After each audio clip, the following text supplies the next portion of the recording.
Being a mountain kid is definitely something very special. Simply the definition of a mountain, let's say you go up, you go down. And when you are a kid, the going down is the thing that you focus on. It's all those things where who makes the first turn admits defeat. My name is Jean-Luc Diard. I'm the co-founder of HOKA, and I'm currently the VP of Innovation at Deckers Group. I grew up in the ski resort of Tignes Val d'Isère, which is, I said, a very high altitude resort. And I grew up at a time when winter sport was also booming. We were, without knowing it, like neighbors.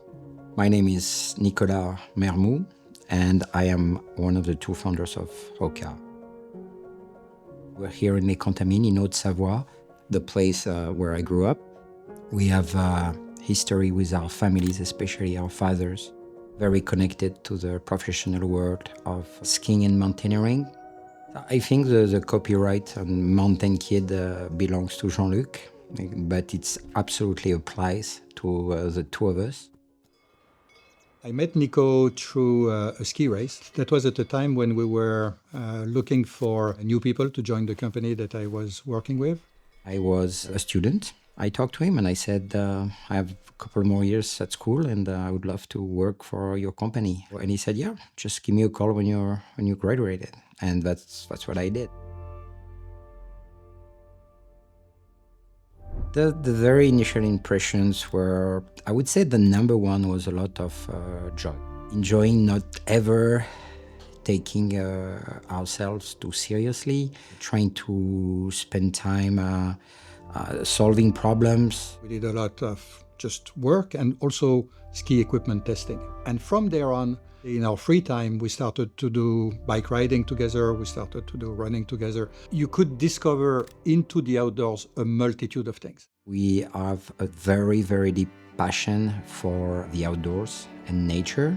It also means we have a very strong passion for speed.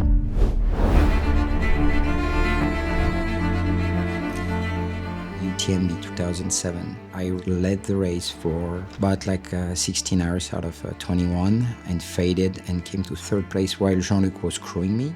What was obvious is that if you're running your hardest and having the most fun for 16 hours without protection with your footwear, your legs would be dead. And that was very clear. This idea of running on some very specific type of element or terrain, anything which would be soft and would make you feel like you're on a flying carpet, got us to the idea that maybe a technology could reproduce these amazing sensations like you do in skiing, like you do in surfing, like you do in mountain biking, that you could glide and roll and fly down the mountains and feeling less shocks when you're running and you're pounding the ground at each step.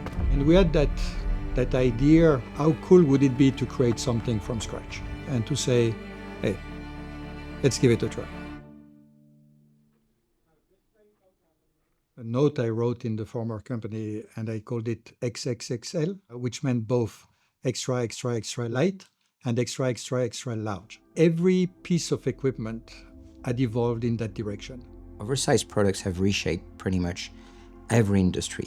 They have been extremely powerful in golfing. It's the same with tennis rackets. It's the same with the skis. Every time there was something that could become bigger but lighter at the same time, usually you gained in addition in performance, and you gain also in versatility and tolerance.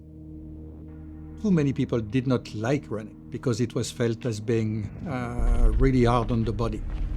We're looking at things differently and looking at the footwear not as an extension of your foot, but as a piece of equipment between you and the ground. That was the way of thinking. So we said, there is the opportunity. First, you set yourself a target that is ambitious. You're not there to make a progress by 5%, not trying to make that 10% better, 20% better. Can we make it 100% better?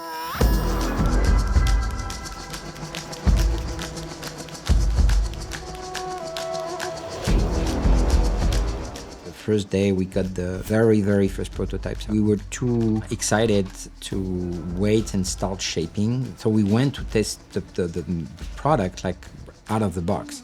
It seemed very quickly, based on the first test we did, it seemed almost too good to be true. Immediately there was a different feel. Christophe, a member of the team also, then said, well, let's clock the time because we have that feeling, but can we measure it? And then by clocking the time, they saw that they were much faster without trying to be faster.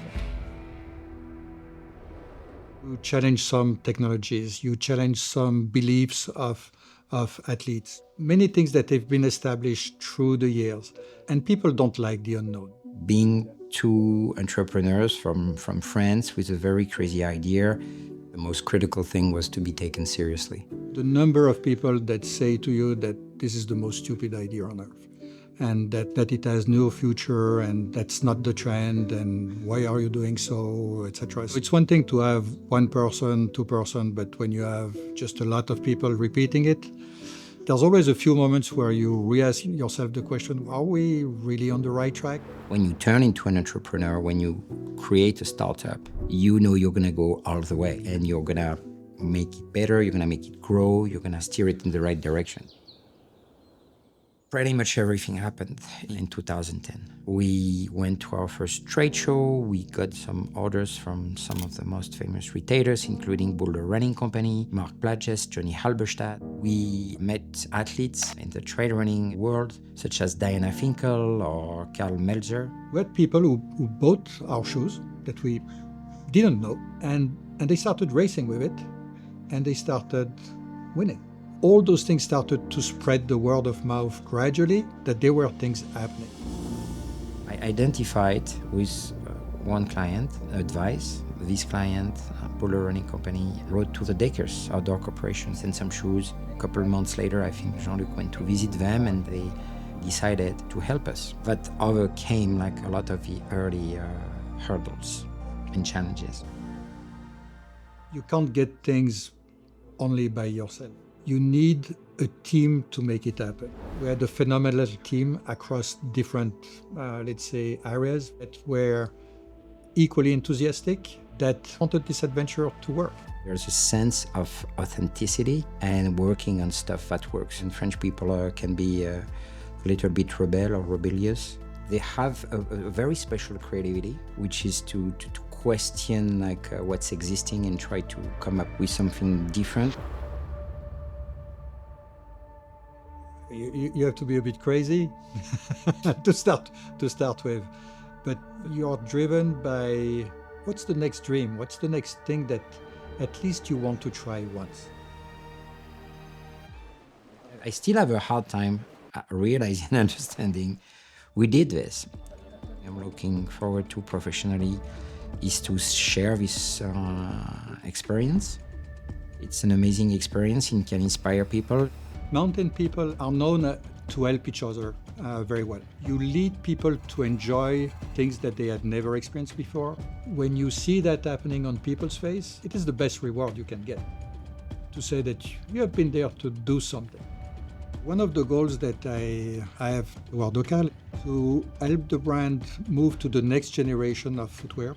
Through doing so, trying to learn people, let's say, how to make some of the things happen.